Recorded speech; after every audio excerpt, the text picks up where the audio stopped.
नमस्कार, खबरें जारी न्यूज स्टेज पर मैं हूं आपके साथ मकसूद खान। आपके मुद्दे में बात, आपसे जुड़े मुद्दे की, आपकी सेहत की। एक तरफ जहां डेल्टा वेरिएंट का डेंजर डरा रहा है, वहीं दूसरी तरफ अनलॉक के बाद लोग भी लापरवाह नजर आ रहे हैं। वैक्सीनेशन की बात करें तो युद्ध स्तर पर अभियान शुरू करने के बावजूद अभी तक मध्य प्रदेश की 3% आबादी को भी वैक्सीनेशन के दोनों डोज नहीं मिल पाए हैं। तो चर्चा इसी मसले पर आज हम करेंगे। मध्य प्रदेश में डेल्टा प्लस वेरिएंट क्या तीसरी लहर की आहट है इसका मिलना? अनलॉक और नए वेरिएंट से मध्य प्रदेश को कितना खतरा है? तीसरी लहर से निपटने के लिए मध्य प्रदेश खुद कितना तैयार है? और वैक्सीन डेल्टा प्लस के डेंजर से बचाने में कितनी सक्षम है? तमाम खास लोग हमारे साथ जुड़ेंगे, उनसे बात होगी, लेकिन पहले ये रिपोर्ट।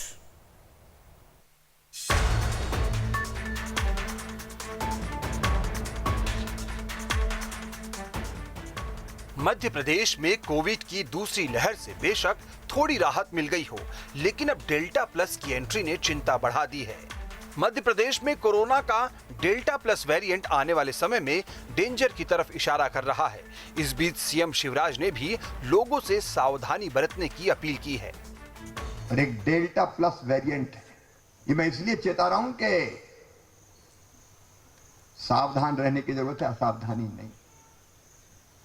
इंग्लैंड में, रूस में आज ही आपने पढ़ा होगा केस तेजी से बढ़ रहे हैं, लेकिन हम देखते हैं मास्क उतर जाता है, मस्ती के मूड में आ जाते हैं फौरन। वो फिर बहुत खतरनाक हो सकता है। इसलिए दोनों चीजें, कोविड एप्रोप्रिएट बिहेवियर, कोरोना संक्रमण को रोकने के अनुकूल व्यवहार, और वैक्सीनेशन, टीकाकरण। उधर सरकार ने भी ये मान लिया है कि कोरोना का नया वेरिएंट डेल्टा प्लस एमपी में घुसपैठ कर चुका है। हमें मध्य प्रदेश में 5 डेल्टा प्लस के पॉजिटिव केस मिले थे, जिसमें से 3 भोपाल में और 2 उज्जैन में थे। सुखद बात यह है कि 5 में से 4 वैक्सीनेटेड थे, उनकी तबीयत एकदम ठीक है, स्वस्थ है। 1 उज्जैन के पॉजिटिव केस की मृत्यु हुई है। हम टेस्टिंग कम नहीं करेंगे। जो कोरोना के पीक में जितनी टेस्टिंग होती थी उतनी ही टेस्टिंग हम करेंगे। कुछ एक्सपर्ट्स डेल्टा प्लस के नए वेरिएंट को ही तीसरी लहर का संभावित सोर्स बता रहे हैं। इस बीच एमपी में अनलॉक हो चुका है। 1 जुलाई से स्कूल खोलने की भी चर्चाएं हैं। बाजारों में लोग फिर से सोशल डिस्टेंसिंग और कोविड प्रोटोकॉल को भूलकर मानो आने वाले खतरे से अनजान दिख रहे हो। हालांकि मध्य प्रदेश में कोरोना को हराने के लिए मिशन वैक्सीनेशन के तहत रिकॉर्ड संख्या में वैक्सीन लगाई जा रही है, लेकिन ये भी सच है कि एमपी में अब तक 3% आबादी भी पूरी तरह वैक्सीनेट नहीं हो पाई है। मतलब 3% लोगों को भी अभी तक वैक्सीन के दोनों डोज नहीं लग पाए हैं। और इससे ज्यादा डर इस सवाल को लेकर भी है कि क्या मौजूदा वैक्सीन डेल्टा प्लस वेरिएंट पर कारगर है। इसे लेकर एक्सपर्ट्स की भी अलग अलग राय है। मतलब कुल मिलाकर यही कहा जा सकता है कि खतरा अभी टला नहीं है। ऐसे में लोगों को बेहद सावधान रहने की जरूरत है। Team news state. तो अनलॉक भले ही हो चुका है, लेकिन सावधान रहने की जरूरत है। बहरहाल इस मुद्दे पर बात करने के लिए हमारे साथ हेल्थ एक्सपर्ट के तौर पर डॉक्टर राहुल अग्रवाल मौजूद हैं। बहुत स्वागत है आपका डॉक्टर साहब। पॉलिटिकल गेस्ट में हमारे साथ हैं बीजेपी की तरफ से आशीष अग्रवाल जी, और कांग्रेस की तरफ से हैं प्रदेश उपाध्यक्ष योगेश यादव जी। बहुत स्वागत है आप दोनों लोगों का भी। शुरुआत आशीष जी आप ही से।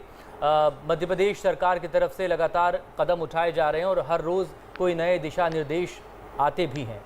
अनलॉक इस वक्त हो चुका है और अनलॉक के बीच जो तस्वीरें हम तक पहुंच रही हैं वो डरा भी रही हैं, क्योंकि बहुत से लोग अभी भी कोविड अप्रोप्रिएट बिहेवियर नहीं कर रहे हैं, अभी भी ये उनकी आदत में शामिल हुआ नहीं है। तो मध्य प्रदेश कितना तैयार है कोरोना की संभावित तीसरी लहर के लिए?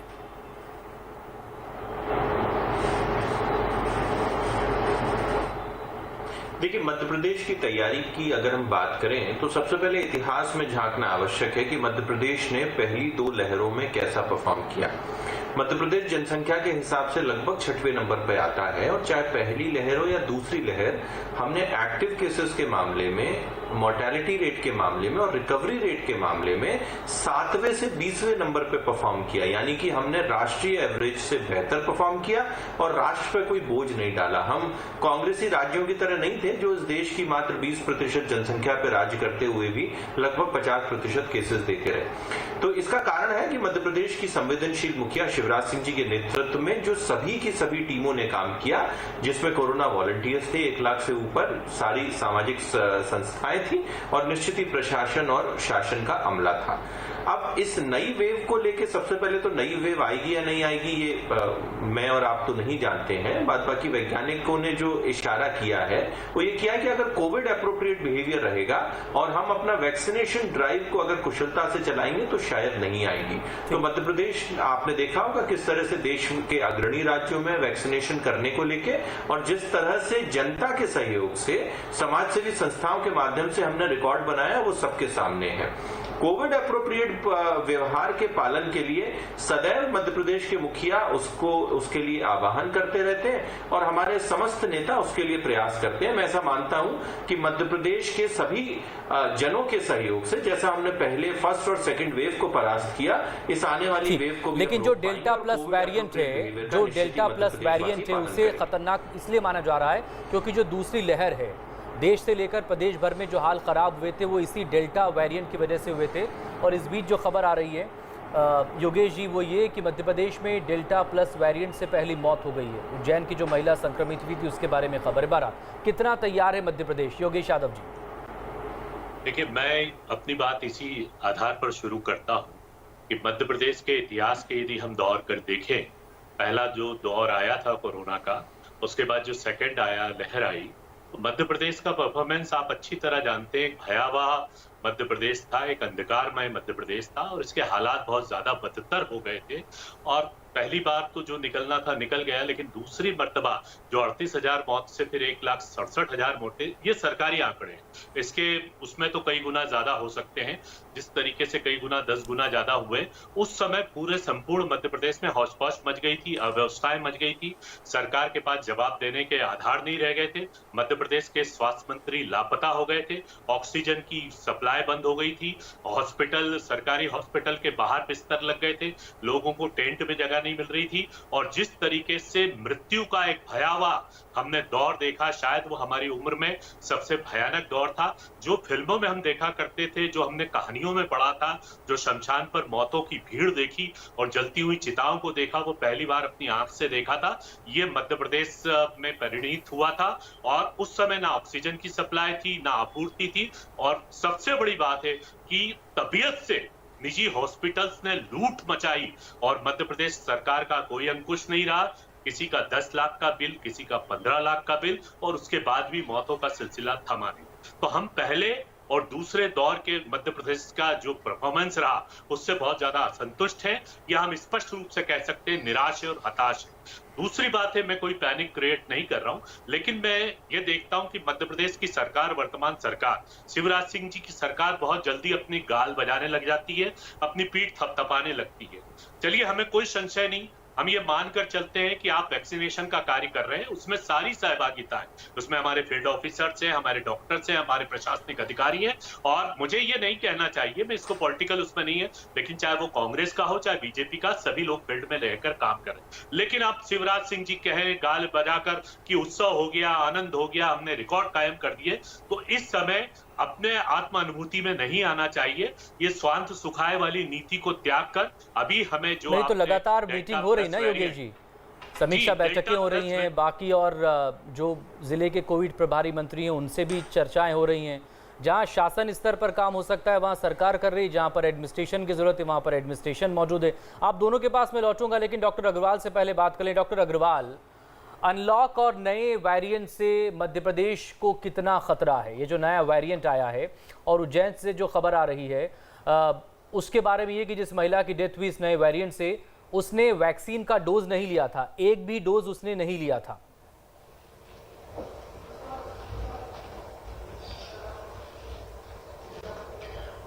देखिए, टेक्निकली स्पीकिंग अभी तक हमें इस वेरिएंट के बारे में बहुत ज्यादा नॉलेज नहीं है। जो डेल्टा प्लस वेरिएंट की हम बात कर रहे हैं, हम अगर WHO वेबसाइट पे भी जाए अभी वहां पे भी उसकी ज्यादा इंफॉर्मेशन नहीं है।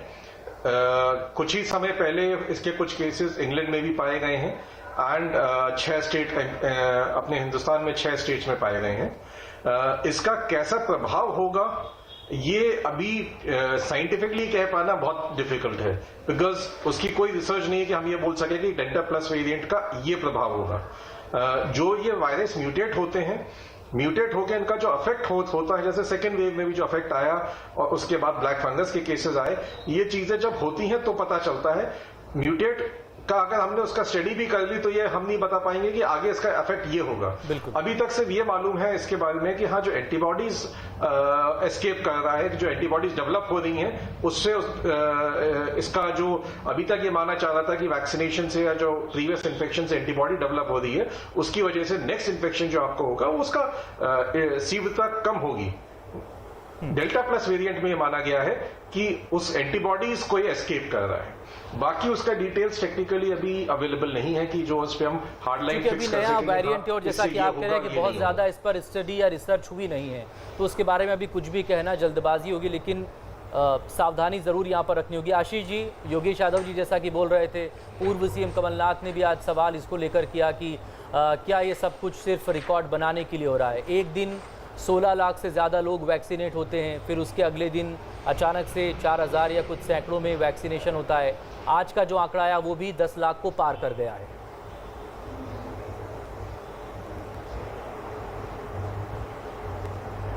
देखिए, सबसे पहले तो कांग्रेसी साजिश के तहत सदैव मध्य प्रदेश को बदनाम करने में लगे रहे और जो राष्ट्रीय स्तर पर कांग्रेस के नेता हैं वो राष्ट्र को बदनाम करने में लगे रहे और इन्होंने तो टूल किट भी निकाली। बिना कुछ पढ़े लिखे कमलनाथ जी की बोलना एक आदत है, Sunday is a no vaccine day, तो निश्चित ही उस दिन आंकड़े बहुत कम होंगे।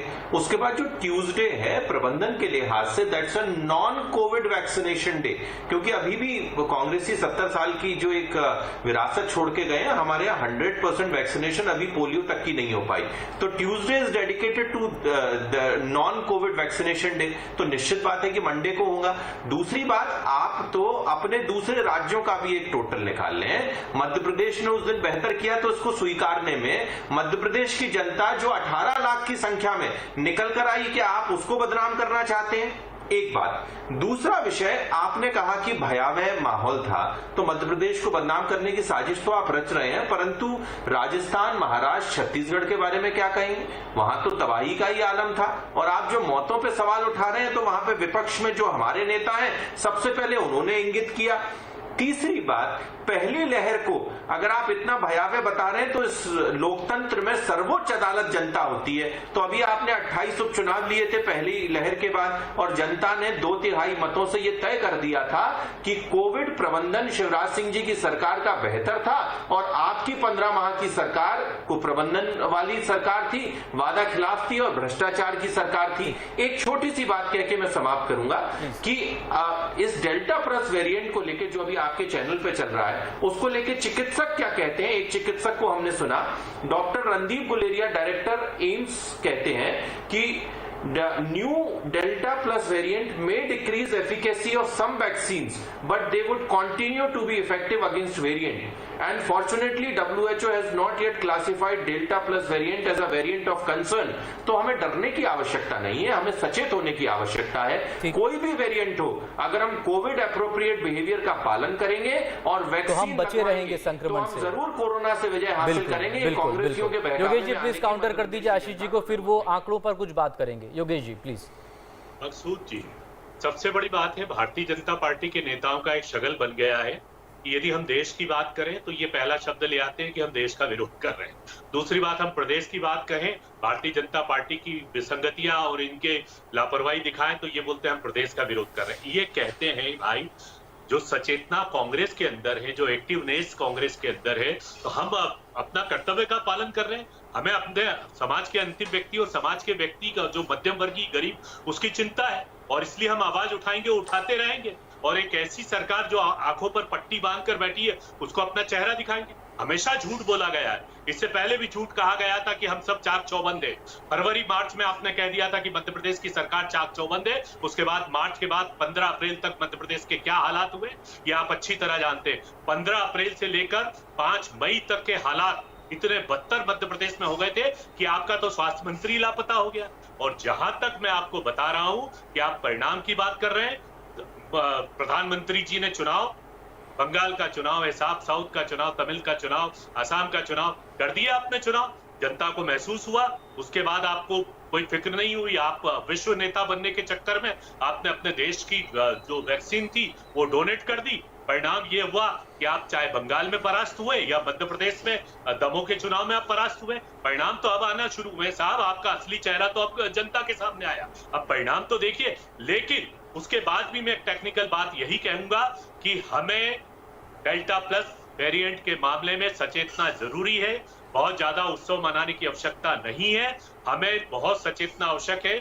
हम यदि लापरवाही करेंगे तो उसके बाद क्या होता है कि मैंने ये देखा, भारतीय जनता पार्टी अपनी आंशिक सफलताओं पर खुश बहुत होती है, बड़े बड़े गुदुम्बी बजाने लगती है, शंखनाद करने लगती है, लेकिन अपने असफलताओं के समय गायब हो जाती है। जिस समय मध्य प्रदेश में चिताएं जल रही थी, आशीष जी जवाब देना चाह रहे हैं। आशीष जी प्लीज आप जवाब दे दीजिएगा योगेश यादव जी को। लेकिन अभी भी जहां पर जरूरतें हैं, बहुत सी जगहों पर चाइल्ड स्पेशलिस्ट नहीं है, बहुत सी जगहों पर विशेषज्ञ डॉक्टर्स नहीं हैं, उसको लेकर अभी क्या प्लानिंग है? और इसको लेकर भी क्या 1 जुलाई से स्कूल खुलेंगे? क्योंकि ये भी एक पेरेंट्स को लेकर एक कंसर्न है ये।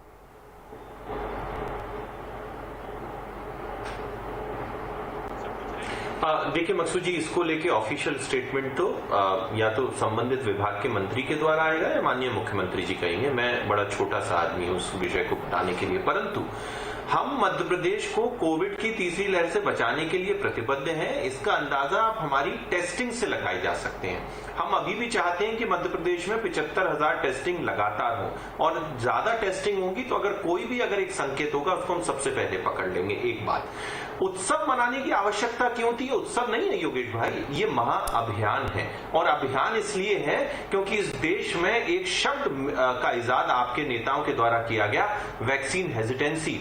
वैक्सीन को लेकर जिस तरह के भ्रम कांग्रेसियों ने फैलाए, सबसे पहले उसको साइंटिफिक रूप से चैलेंज किया गया, फिर उसको माइथोलॉजिकल रूप से चैलेंज किया बछड़े का सीरम की बात करके। तो आपने तो वो सारे प्रबंध किए कि इस देश की जनता वैक्सीन से मुंह मोड़ ले। और सबसे ज्यादा वैक्सीन वेस्टेज, वैक्सीन प्रॉफिटियरिंग और वैक्सीन हेजिटेंसी अगर किसी प्रदेश में है तो वो आपके शासित प्रदेशों में है। तो इन सारी चीजों को दूर करने के लिए ये महाअभियान चलाए जाते हैं। देश विरोधी हम इसलिए कहते हैं क्योंकि जब आप टूल किट निकालते हो और अपने एमओयू हुए जो देश है चाइना, उससे 90 लाख रुपए राजीव गांधी में फाउंडेशन की कीमत अदा करते हो, देश को बदनाम करने की साजिश करते हो, वैक्सीन हेजिटेंसी फैलाते हो, तो निश्चित ही आपको जवाब देना पड़ेगा। बाद बाकी मध्य प्रदेश की रैंकिंग दूसरी लहर में भी आपके शासित राज्यों से बेहतर थी। हमारे यहाँ संक्रमण दर बेहतर थी, हमारे यहाँ मृत्यु दर कम थी और रिकवरी रेट बेटर थी। और आप इस तर्कों को और तथ्यों को जुटला नहीं सकते हैं। योगेश यादव जी। मकसूद जी, पहली बात तो मैं आपको स्पष्ट कर दूं, सोनिया गांधी जी से लेकर कमलनाथ जी, दिग्विजय सिंह जी, हम सभी लोगों ने वैक्सीनेशन का स्वागत किया है और हम स्वयं वैक्सीनेटेड हो चुके हैं। हमने पहले लगाया और हमने आंकड़े प्रस्तुत किए और ये कहा है कि वैक्सीनेशन के प्रदान जो परिणाम आ रहे हैं वो देश में बहुत अच्छे आ रहे हैं। ये हमारे वैज्ञानिकों की देन है। चाइना की बात करने की आवश्यकता है। हम भी बोल सकते हैं कि प्रधानमंत्री जी ने चाइना के राष्ट्रपति को झूला झुलाया या पाकिस्तान में जाकर बिरयानी खाई है। तो आप ये किस तरीके का बातचीत करते हैं? आप कहां से तथ्यहीन बातों को लेके आते हैं और क्या कारण ढूंढते हैं? आप लोग विपक्ष की तथ्यात्मक और जो विपक्ष का विचार है उसका स्वागत करें। 70 साल तक इस देश को हमने देश बने रहने दिया। कृपया गर्त में जो 2014 के बाद इस देश के हालात हो रहे हैं, चाहे गरीबी बढ़ती जा रही है, बेरोजगारी बढ़ती जा रही है, देश में अव्यवस्था है, आतंक बढ़ता जा रहा है, कृपया बराहे करम इस तरीके के शिगुफे मत छोड़िए और देश को देश बने रहने दीजिए। और अभी भी मैं आपको चेतावनी दे रहा हूं कि मैं पैनिक क्रिएट नहीं कर रहा हूं। हमें अभी सचेतना की बहुत आवश्यकता है, बहुत सचेतना की आवश्यकता है। और मुझे अभी संशय है, हमारा भी मकसद जो है वो डराना नहीं है। हमारा भी मकसद यही है कि लोग सावधान रहें, अलर्ट रहें, क्योंकि ये अनलॉक होने के बाद से लोग लापरवाह नजर आ रहे हैं। अलग अलग जगहों से तस्वीरें लगातार हम तक भी पहुंचती हैं। डॉक्टर अग्रवाल, वैक्सीनेशन इस वक्त हो रहा है प्रदेश से लेकर देश भर में और लगातार लाखों की तादाद में लोग वैक्सीनेट हो रहे हैं। लेकिन अगर 2 डोज को लेकर हम बात करें वैक्सीन के, तो मध्य प्रदेश में 3% लोग ही ऐसे हैं जो कि अभी फुली वैक्सीनेटेड हो चुके हैं, जिनको 2 डोज मिल चुके हैं। इसके बीच में ये सवाल प्लीज जरा बताइएगा कि वैक्सीन डेल्टा प्लस के डेंजर से बचाने में कितनी सक्षम है, कितनी कारगर है?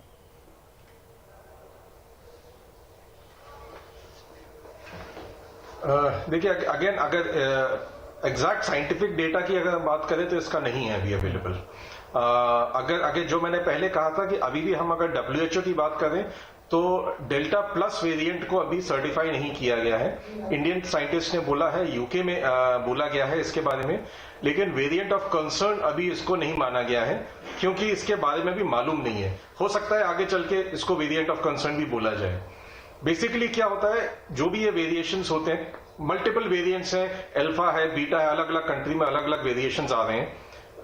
डेल्टा वेरिएशन यूएस में भी हो चुका है, AY1 वेरिएशन आ चुका है यूएस में, तो बहुत से वेरिएंट आ रहे हैं। तो डेल्टा प्लस वेरिएंट जो ये माना जा रहा है कि बच्चों पे आएगा, अभी उसका कोई साइंटिफिक बैकग्राउंड नहीं है कि हम ये बोल सके कि नहीं बच्चों पे आएगा, और ये भी कोई साइंटिफिक बैकग्राउंड नहीं है कि हम ये बोले कि नहीं वैक्सीनेशन इस पे कारगर नहीं होगी।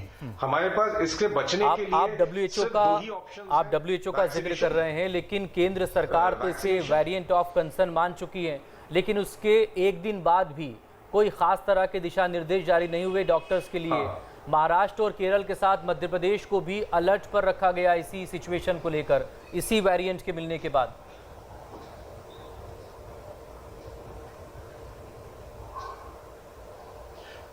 जो हमारे पास उससे लड़ने के लिए ऑप्शंस हैं, अगर वेरिएंट ऑफ कंसर्न है भी, स्टेट गवर्नमेंट ने बोला हुआ है, सेंट्रल गवर्नमेंट ने बोला हुआ है वेरिएंट ऑफ कंसर्न, लड़ने के लिए हमारे पास ऑप्शंस वही हैं, चाहे कोई सा भी वेरिएशन आ जाए। आज की डेट में हमारे पास ऑप्शन यही है कि हम मैक्सिमम पॉपुलेशन को वैक्सीनेट कराएं, और इसका हर्ड इम्यूनिटी से मतलब नहीं होगा, क्योंकि अगर हम जिनको वैक्सीनेट करा रहे हैं वो कैरियर हो सकते हैं, उनको इन्फेक्शन लग सकता है, वो इन्फेक्शन फैला सकते हैं। जो जिनको वैक्सीनेशन नहीं लगा है वो ज्यादा रिस्क पे हैं जैसे वैक्सीनेशन बढ़ते जा रहे हैं। तो वैक्सीनेशन मैक्सिमम होना चाहिए।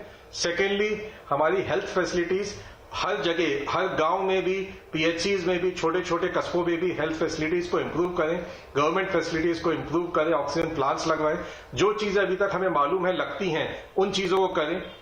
थर्डली, मोस्ट इंपॉर्टेंट, अब दिक्कतें अभी तक हमें ऑक्सीजन की झेली, हमने मेडिसिन की झेली, इस बार शायद ऑक्सीजन मेडिसिन की दिक्कत ना आए, दिक्कत आएगी आपको HR की, आपको काम करने वाले लोगों की, तो हमें वो चीजें भी लेके चलनी पड़ेंगी।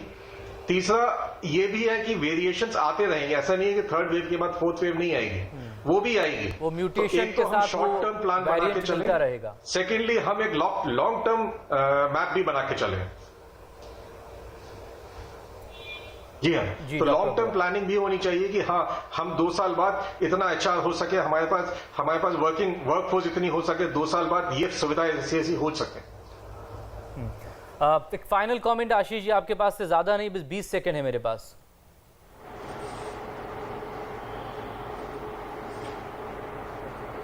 देखिए, मैं सिर्फ इतना ही कहना चाहता हूं कि कांग्रेसियों को एक सकारात्मक रोल अदा करना चाहिए। अगर सबके सब वैक्सीनेटेड हैं तो राहुल गांधी, सोनिया गांधी और प्रियंका गांधी की वैक्सीनेशन स्टेटस क्यों सार्वजनिक नहीं की जाती, ताकि लोगों में एक आस्था जो इनके द्वारा हटाई गई थी वो दोबारा लौटे। एक बात। दूसरी बात, वो योगेश यादव जी, चूंकि बहुत माफी के साथ आपको रोकना होगा, आपके पास आ नहीं पाऊंगा, लेकिन वो डिटेल कांग्रेस की तरफ से ये दी गई थी आशीष जी कि सोनिया गांधी वैक्सीनेट हो चुकी हैं और राहुल गांधी की जो वैक्सीनेशन की डेट 16 मई रखी गई थी, उस वक्त वो पॉजिटिव हो गए थे, तो लिहाजा वो रीशेड्यूल करवाना पड़ेगा उन्हें। बहुत शुक्रिया आप दोनों लोगों का। एक छोटे से ब्रेक के लिए मुझे रुकना होगा, लेकिन डॉक्टर अग्रवाल हमारे साथ बने रहेंगे। ब्रेक के बाद छत्तीसगढ़ पर बात होगी।